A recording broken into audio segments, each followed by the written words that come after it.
Hello and welcome to the first episode of a new podcast that RSIL is launching called At War. As the name suggests, we'll be talking about the law of armed conflict and international law generally. In today's episode, we'll be talking about Jammu and Kashmir, a year on from the abrogation of Article 370 when India annexed the territory. And we'll be talking generally also about the Kashmiri fight for self-determination. Our guest today is Asad Rahim Khan. He is a barrister and advocate of the High Court, and he heads the dispute resolution desk at Ashtar Ali LLP. He focuses on litigation, international arbitration, and constitutional law. He's also an adjunct faculty member at LUMS and contributes opinion pieces to Dawn. He previously also assisted with drafting the 25th Amendment to the Constitution. Thank you so much for being here. Thank you so much for having me. Thank you. So I just wanted to get the ball rolling by discussing the events that have taken place since August 5th, 2019. Right. And as an international lawyer, whenever we look at this, we're looking at prior to 5th August 2019 and after, when the occupation turned into an occupation and an annexation. And since then, we've seen that India, through its domicile laws, through its language changes, and through its resettlement of members of its armed forces and jobs for Pandits and Hindus generally, has really acted in furtherance of this objective of annexation. Yes. So do you think that we're going to be looking back at the events of 5th August and looking at them as business as usual, or as really a transformative radical step that has changed the nature of the conflict? No, absolutely the latter part. I think if you look back at the trajectory of how this issue has evolved, from the letter that Prime Minister Nehru sent to Prime Minister Liaquat Ali Khan in 1948, in which there's not only an affirmation of the Kashmiri people's right to self-determination, but also a very clear reference to a plebiscite, and that this needs to be resolved. All the way to the 4-point plan between General Musharraf and Manmohan Singh, in which again the emphasis was on demilitarization.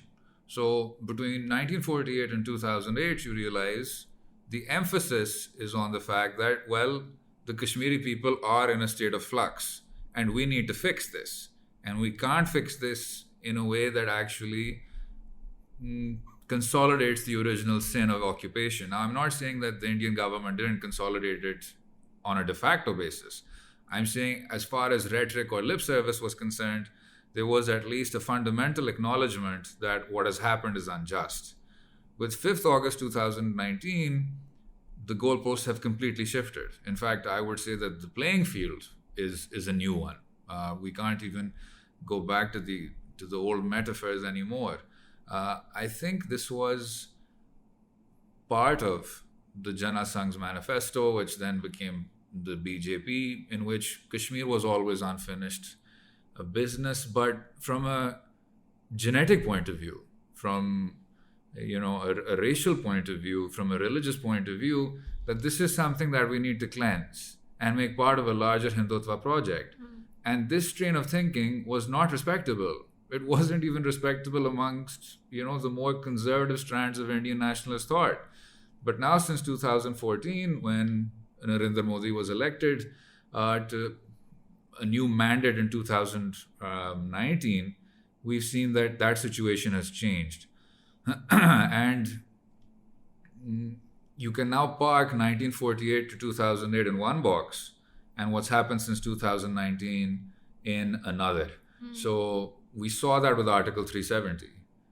Special status was always a fig leaf. And just to not, get into the nitty-gritty of the subject, but Article 370 accorded a special status to the people of Kashmir, which again is an acknowledgement that the situation has not been resolved. And it can be resolved pursuant to a further plebiscite as mandated in the United Nations resolutions, which we'll get into later. Once you scrap that, you cut to the core of the fact that this fig leaf is also gone now, and that the Kashmiri people have to be subsumed, not into a larger Indian project, but into a larger Hindutva neo-fascist one. And we'll get into the ideological connotations of that, I think, later on. And I just wanted to touch on the entire ideology behind this movement, because we have a lot of people striking the analogy with Israel. So you have Robert Fisk in one of his last articles doing the same thing, saying that there are Israeli fingerprints all over this plan. Yes. And we also see, much closer ties between India and Israel after Modi came into office. And the idea that, yes, we're going to try and promote this similarly to the Palestinian cause as a fight for self-determination. And yet, on the other hand, we have Israelis, the Israeli analogy of that they're treating it very much like Palestine. Do you think that is accurate, that analogy? Well, let me put it this way. Kashmir and Palestine are materially different. The situation is also materially different. But I will say that Robert Fisk, the late lamented Robert Fisk, is absolutely right to the extent that there is a reason that what India is doing in Kashmir is being referred to as the West Bank formula. You are now trying to relocate non-Kashmiri Hindu settlers and trying to implement demographic change. At the core of the Israeli apartheid project, there is a very real demographic anxiety. And I find it so surprising that anxiety is now being translocated to India, which shouldn't have that much of a demographic issue, but is instead now bulldozing it through in occupied Kashmir. So that's the first limb, which is that you can compare the Israeli apartheid project to the Indian annexation with regards to how you are actually trying to do genetic engineering, which I think to any person with even the slightest conscience is a lived nightmare. The second limb is, well, what is the nature of the occupation itself? And you're the international lawyer, you know better as far as domicile laws are concerned, as far as language is concerned, as far as the ownership of land is concerned. The very nature of annexation is now being transmuted to actual laws on the ground. So I think that's what comes to mind, really. Yeah. Yes. And similarly, one of the most worrying things as an international lawyer is to look at this demographic reconstruction and the idea that we keep on pushing forward that, the Kashmiris are a people and they have the right to self-determination. And the attempt really to break down the notion of people by being like, oh no, they're not as affiliated with the territory because look, we have all of these other people. Look, we're undermining their language by adding Hindi as an official language. And also, I think the delegitimizing of the movement. So we see Israel doing the same with Hamas and being like, Hamas is a terrorist group and that's who we're going after. And similarly, India arguing that there is no homegrown insurgency, right? In Kashmir, they're saying that these are terrorists and they're kind of piggybacking off the global war on terror and being like, we need to have the right to respond to terrorist attacks in our territory. Do you think that given the waning of support and momentum behind the war on terror, we're 20 years into it now, we've seen how the US and Taliban have just struck a deal in Afghanistan. Do you think that support is waning? Do you think that there's going to be a shift in that narrative and how well it plays? Absolutely. I think this was always such a convenient narrative to incorporate everywhere. And I think it not only has failed from a rhetorical and conceptual standpoint, it's no longer relevant. I think in 2001, it was easier for a world that was just, taken over by that, 9/11 fear.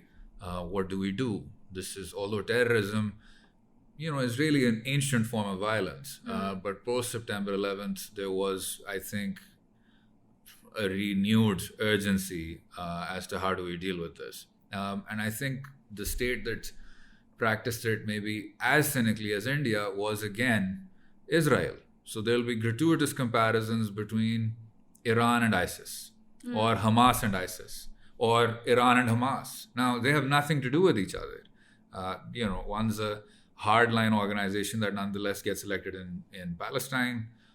One's a theocracy. The third is, if you forgive me for saying, but a group of, drug-addled zombies. You can't make an overarching comparison and lump them under, people affiliated with Islam who are violent. And that is what India has done. And I don't think it's been very successful at it. What I will say though, and I think every single discussion of Hindutva regime oppression still needs to factor in Pakistan's own mistakes.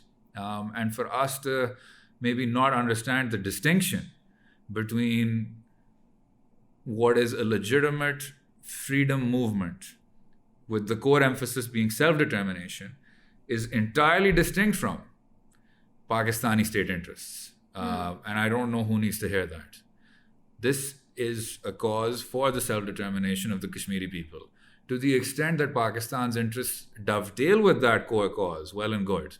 But to the extent that it sort of gets away from that and might justify the Indian narrative of, there's external support, I think we're doing the Kashmiri people a disfavor. And the emphasis needs to be on centering Kashmiri voices, not on, how do we get these people to accede to Pakistan? They accede to Pakistan if they choose to.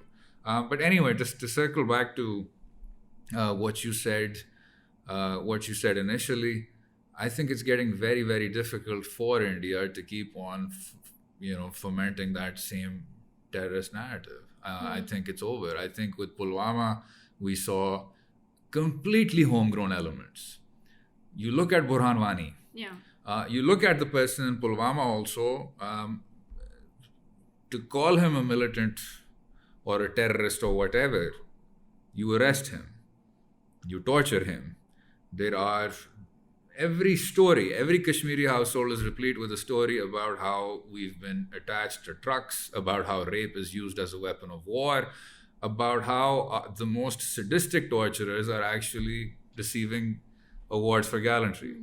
And to say that in the nature of that and in the nature of imminent demographic change, this insurgency isn't homegrown, I think it's an Indian conceit that people from within the Indian deep state, from within national security organizations, have conceded that we are losing the Kashmiri people. The terrorism narrative doesn't work. I will again add, though, that Pakistan needs to focus on the self-determination aspect. And I think it's really relevant to talk about the Kashmiri people here because, Absolutely. We are two Pakistanis talking about the Kashmiri people. They're not present. They're not present in a lot of these discussions, which is definitely a problem. But in terms of representation by Kashmiri politicians and political parties, we've also seen a lot of criticism of them as being very pro-India. Where then do we get a legitimate representative government, really, that we can all back, that has that kind of widespread support? Because I kind of feel like when it comes to Kashmir, we also have the same problem that you always have with homegrown insurgency like that, which is you have a common enemy, but you don't have a common vision for the future. But even in some parties in Kashmir, you don't even have the common enemy because they're very pro-India. So then where would that come from? Like, where would we see that coming from? And which voices do we amplify as really representative of the Kashmiri people? Well, with great respect, I think I might slightly disagree with the framing of that question. Okay. I don't think there's any authentic Kashmiri leader that's pro-India. And I think the ladies and gentlemen that you are referring to can't really be put in slots of pro and anti, because that would imply that Kashmir is some sort of, thriving autonomous region. It isn't. It never was. The people that were foisted upon them, excuse the expression, were quislings.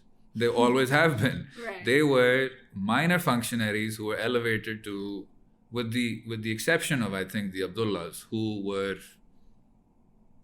somehow were able to subordinate the interests of their own people to what eventually became mass murder and mass rape. So I think that when the history of Kashmir is written, the house of Abdullah might form its darkest chapter, purely in terms of how, we might be getting away from your question, but purely in terms of how you were able to subvert the core interests of your own people. And create a lived nightmare for them, generation by generation. Sheikh Abdullah, Farooq Abdullah, Umar Abdullah. It's never ending. So you not only have quislings, you have quisling dynasts with the support of the Indian state behind them. Yeah. And to cry crocodile tears when you now see the Hindutva project in full form, doing exactly what it was saying it would over the past 50 years, this is what's surprising to me. For the same satellite leaders to now express their dismay, to express their shock and horror at what's happening. And this is not a conceit that's limited to the Abdullahs.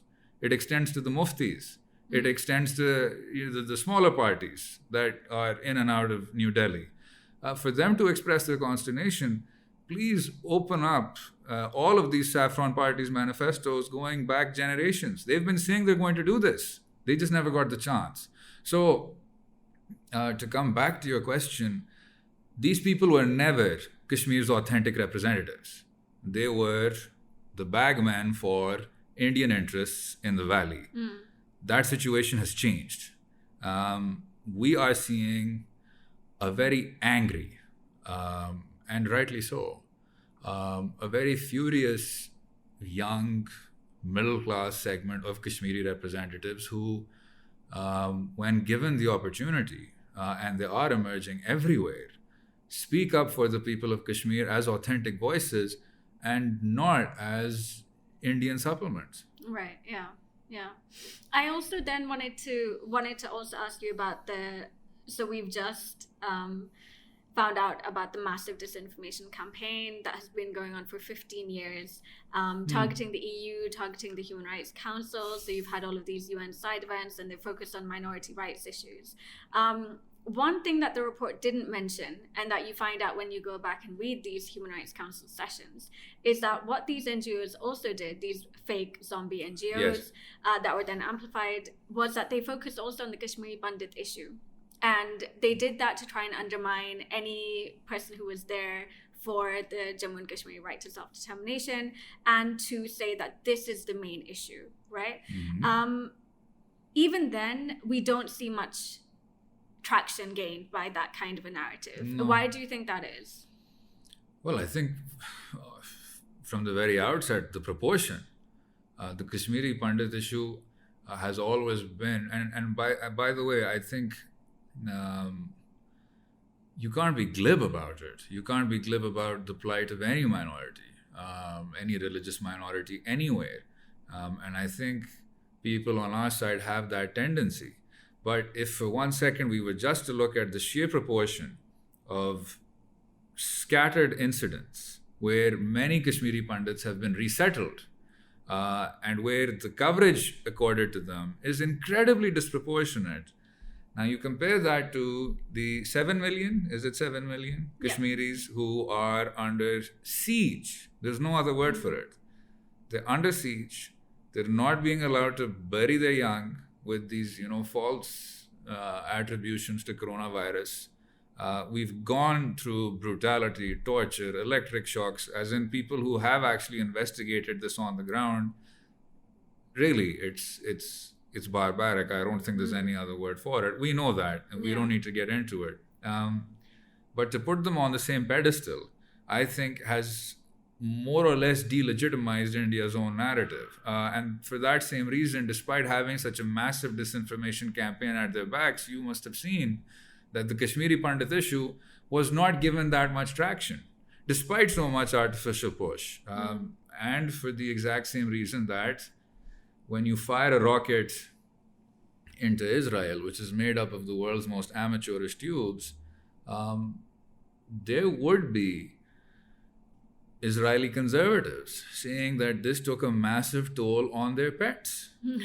This is actually on record. It's crazy. And this is happening when the amount of ballast or the amount of air power that Israel is dropping on the people of Gaza is something that they analogize with mowing the lawn.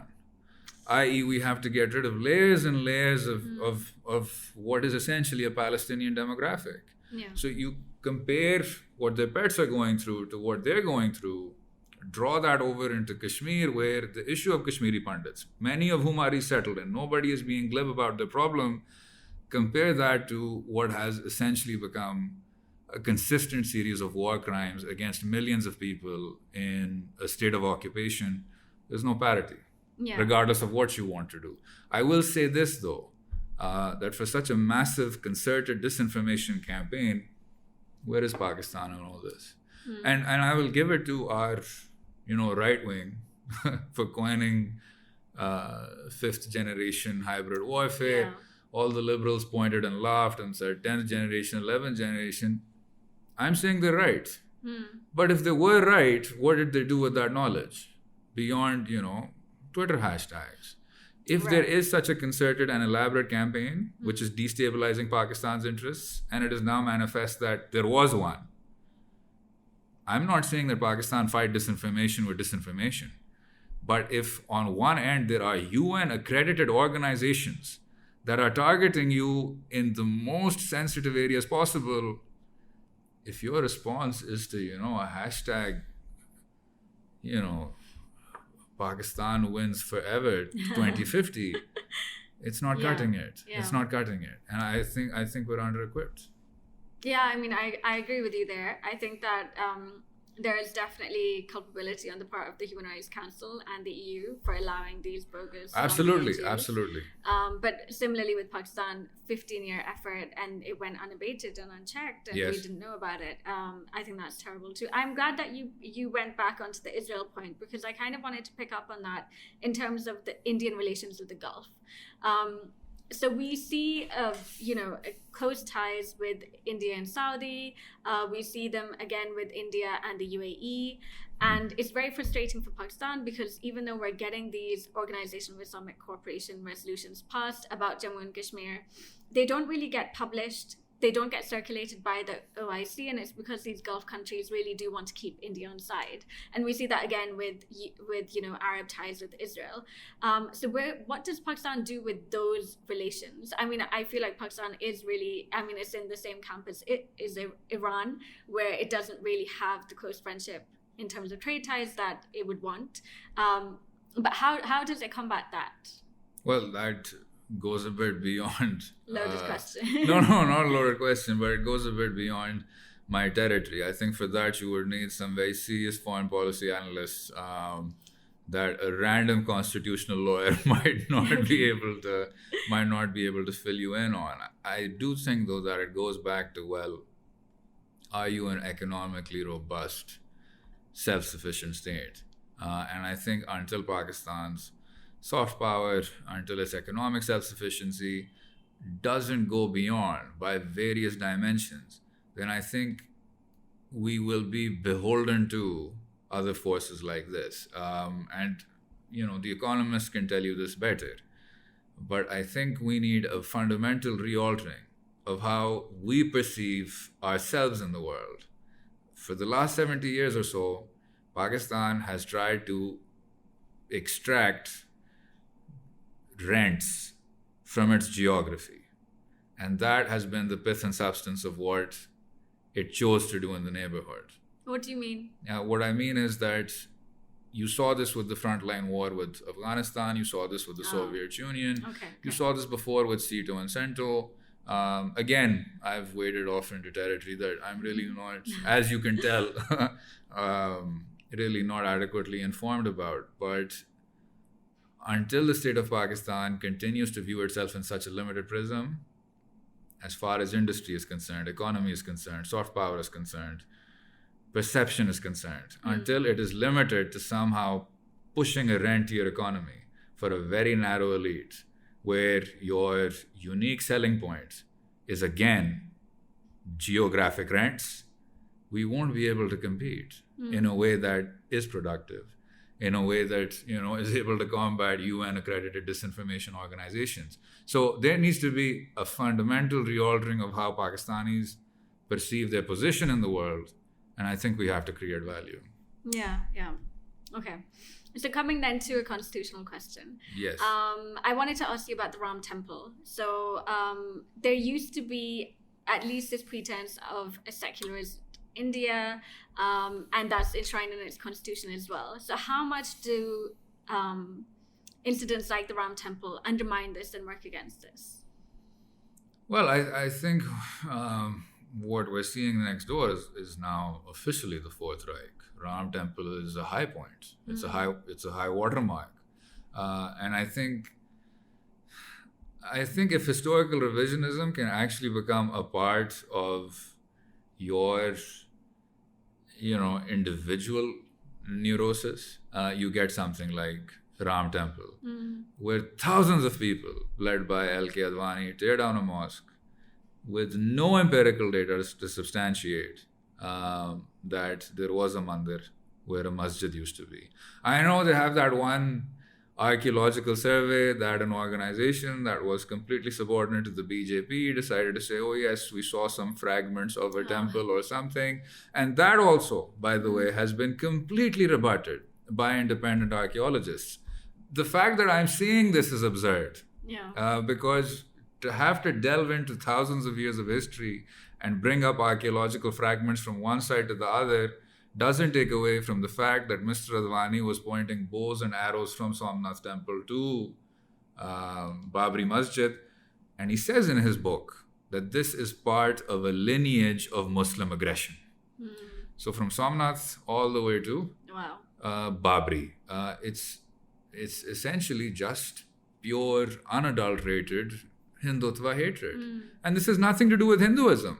It's a subset of European fascism that somehow made its way here through gentlemen like Savarkar and Advani, and now its latest formulation with Narendra Modi. So no, absolutely not. I think if you get into just how it was demolished, with weeks and weeks of people rehearsing, there's nothing spontaneous about it, nothing historical about it, nothing socio-intellectual about it. It was an act of terror, and that is what it accomplished. The fact that it is now the core selling point of Mr. Modi's regime, I think, is quite disturbing. I disagree with the premise that India was meant to be a secular country. I think as early as Indira and Sanjay, when they were trying to force sterilize the poor, which was a euphemism for Muslims, it lost its secular sheen quite a while back. That it would actively reject it, though, and repudiate it for something like this, for a neo-fascist variant, I think that's quite disturbing. I agree. Thank you so much for agreeing to be our first guest on the podcast. Thank you. So thank you for tuning in as well. We hope that you'll tune into future sessions. We're going to be talking about nuclear law, emerging tech in armed conflict, and many other interesting issues. So thank you.